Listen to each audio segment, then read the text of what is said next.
السلام علیکم۔ استغفار کیسے کرے؟ استغفار کے کیا فوائد ہے؟ اس کی کیا بینیفٹ ہے؟ اور وہ کون کون سے غلطیاں ہیں جو بہت سے لوگ کرتے ہیں؟ اور استغفار کی تسبیح ہم کیسے پڑھیں؟ دیکھو، استغفار کے بے شمار فوائد ہے، بے شمار بینیفٹ ہے، دنیاوی فوائد بھی ہے، اخروی فوائد بھی ہے۔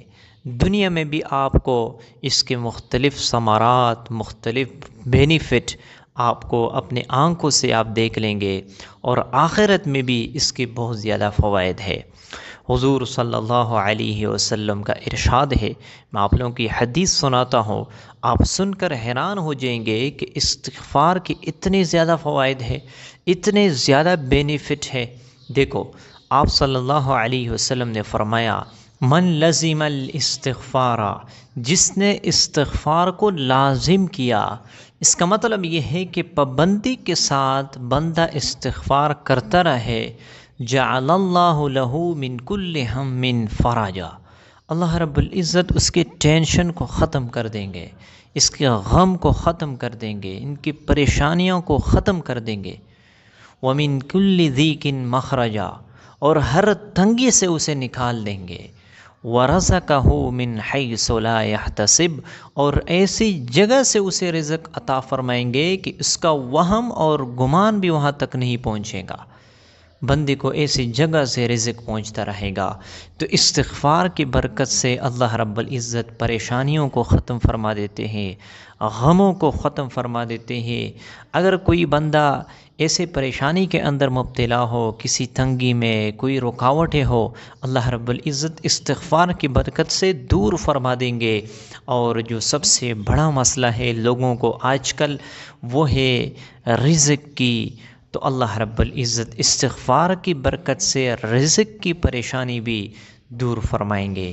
اسی لیے ہمیں چاہیے کہ ہم کثرت کے ساتھ استغفار کر لیا کر لیں۔ اور ایک اور روایت میں ہے کہ طوبیٰ لمن وجد فی صحیفتہ استغفارا کثیرا، کہ خوشخبری ہے اس شخص کے لیے جس کے نام اعمال میں کثرت کے ساتھ استغفار پایا جائے۔ تو اس لیے استغفار کی برکت سے اللہ رب العزت پریشانیاں ختم فرما دیتے ہیں، رزق عطا فرما دیتے ہیں۔ اور اگر کسی کی اولاد نہیں ہے، استغفار کی برکت سے اولاد عطا فرماتے ہیں۔ کوئی پریشانی کے اندر مبتلا ہو، پریشانیاں دور ہو جاتی ہے۔ اور اللہ رب العزت قرآن مجید میں فرماتے ہیں، وَمَا كَانَ اللَّهُ مُعَذِّبَهُمْ وَأَنْتَ فِيهِمْ وَمَا كَانَ اللَّهُ مُعَذِّبَهُمْ وَهُمْ يَسْتَغْفِرُونَ، کہ جب تک حضور صلی اللہ علیہ وسلم موجود تھے، اللہ رب العزت عذاب نہیں دیتے، اور جب تک لوگ استغفار کرتے رہیں گے اللہ رب العزت انہیں عذاب نہیں دیں گے۔ تو استغفار کی برکت سے اللہ رب العزت عذاب کو ہٹا دیتے ہیں، اللہ رب العزت کا غصہ ٹھنڈا ہو جاتا ہے، کیونکہ استغفار میں بندہ معافی مانگتا ہے، عاجزی ہوتا ہے، تو اس کی وجہ سے اللہ رب العزت رحم اور کرم والا معاملہ فرما دیتے ہیں۔ لیکن یاد رکھنا، استغفار اس طریقے سے کیا جائے جس طریقے سے استغفار کرنا چاہیے۔ اور بہت سے لوگ استغفار جو ہے نا، ان کی تسبیح میں غلطی کرتے ہیں، اور انہیں پتہ بھی نہیں ہوتا ہے کہ ہم استغفار میں کون سے غلطی کرتے ہیں۔ دیکھو، استغفار بہت بڑا عمل ہے، اور اگر استغفار اس طریقے سے نہ کیا جائے جس طریقے سے کرنا چاہیے، تو پھر انسان کو استغفار کی جو بینیفٹ اور فوائد ہے وہ انہیں حاصل نہیں ہوتی۔ دیکھو، بہت سے لوگ کہتے ہیں استغفار استغفار استغفار، ٹھیک ہے نا، یہ بھی کوئی تسبیح نہیں ہے۔ استغفار استغفار استغفار، بہت سے لوگ اس طرح کہتے ہیں۔ صحیح تسبیح کیسے ہے، صحیح تلفظ کیسے ہے؟ استغفر اللہ، استغفر اللہ، میں اللہ سے معافی مانگتا ہوں، میں اللہ سے بخشش طلب کرتا ہوں، یہ ہے استغفار کی تسبیح، ٹھیک ہے نا۔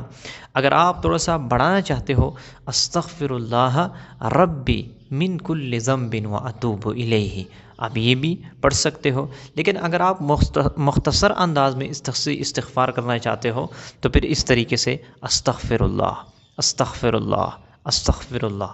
اس طریقے سے جب آپ استغفار کرتے رہیں گے اللہ رب العزت معافی فرمائیں گے، اور اللہ رب العزت آپ کو استغفار کی بینیفٹ نصیب عطا فرمائیں گے۔ اب یاد رکھنا استغفار ہم کیسے کریں؟ استغفار کوشش کیا جائے کہ صبح اور شام 100 دفعہ استغفار کی تسبیح پڑھا جائے کم از کم، ٹھیک ہے نا؟ اور اس کا طریقہ یہ ہے کہ بندہ باوضو ہو کر، قبلہ روح ہو کر، اگر مسجد میں ہو تو مسجد میں، اگر گھر میں کسی کونے میں، بندہ قبلہ روح ہو کر اور جو ہے نا اپنے گناہوں کو سامنے رکھتے ہوئے یہ تسبیح پڑھا کرے، استغفر اللہ، کہ اللہ میں گناہ گار ہوں، میں بخشش طلب کرتا ہوں، اے اللہ میں گناہ گار ہوں، میں بخشش طلب کرتا ہوں، فلاں گناہ بھی کیے ہیں، فلاں گناہ بھی کیا ہے۔ اس طریقے سے استغفار کرنا، ٹھیک ہے نا؟ اور جب آپ استغفار کرتے رہیں گے تو اس سے پہلے کوشش کیا کر لیں کہ 3 جو ہے نا چیزیں، ان کا اہتمام آپ کر لیں۔ سب سے پہلے یہ کہ آپ یعنی اگر کوئی گناہ آپ سے سرزد ہو چکا ہے، فوراً جو ہے نا آپ توبہ کر لیں، ٹھیک ہے نا؟ اس کو چھوڑ دے فوراً، آپ یہ اللہ سے مانگے کہ اللہ میں معافی چاہتا ہوں، میں توبہ کرتا ہوں۔ دوسری بات یہ کہ آپ اس گناہ پر ندامت کا اظہار کر لے، پشیمان ہو۔ اور تیسری بات یہ کہ آئندہ عزم کر لے کہ میں نے کوئی بھی اس کے بعد گناہ نہیں کرنا، ٹھیک ہے نا؟ آئندہ عزم ہو کہ گناہ کے قریب بھی میں نہیں آؤں گا۔ یہ 3 باتوں کو سامنے رکھتے ہوئے جب آپ استغفار کریں گے تو انشاءاللہ آپ کو استغفار کی جو بینیفٹ ہے، جو فوائد ہے، آپ کو حاصل ہوں گے۔ تو انشاءاللہ جو بندہ بھی استغفار اس طریقے سے کریں گے، اللہ رب العزت بہت سے مشکلات کو، بہت سے پریشانیوں کو ختم فرمائیں گے۔ ہمیں بعض چیزوں کا اندازہ نہیں ہوتے اور کرتے بھی نہیں ہیں، ہم سنتے بھی ہیں، بیانات بھی سنتے ہیں، حدیث بھی سنتے ہیں، لیکن اس کے اوپر عمل نہیں کرتے، ٹھیک ہے نا؟ جب ہم عمل نہیں کریں گے تو پھر ہمیں ان کے فوائد کیسے حاصل ہوں گے؟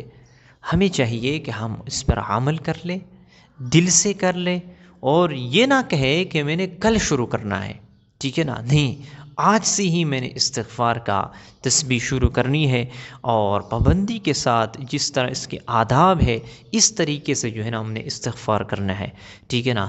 اور جو کل کے انتظار میں ہوتا ہے تو بندہ اسی کل کے وجہ سے جو ہے نا بندہ اس دنیا سے بھی رخصت ہو جاتا ہے۔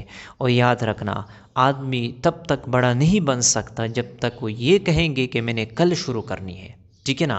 نہیں، آج سے ہی آپ عزم کر لیں، ابھی سے آپ عزم کر لیں کہ میں نے استغفار کی تسبیح کرنی ہے، اور اپنی زندگی یہ تبدیل کرنی ہے، اپنے حالات کو سنوارنا ہے، اپنے حالات کو بدلنا ہے۔ انشاءاللہ اللہ رب العزت رحم اور کرم والا معاملہ فرمائیں گے، کیونکہ جب ہم اللہ کی طرف متوجہ نہیں ہوں گے، اللہ کی طرف رجوع ہم نہیں کریں گے، تو کیسے اللہ کی رحمتیں ہمارے طرف متوجہ ہوں گے، ٹھیک ہے نا؟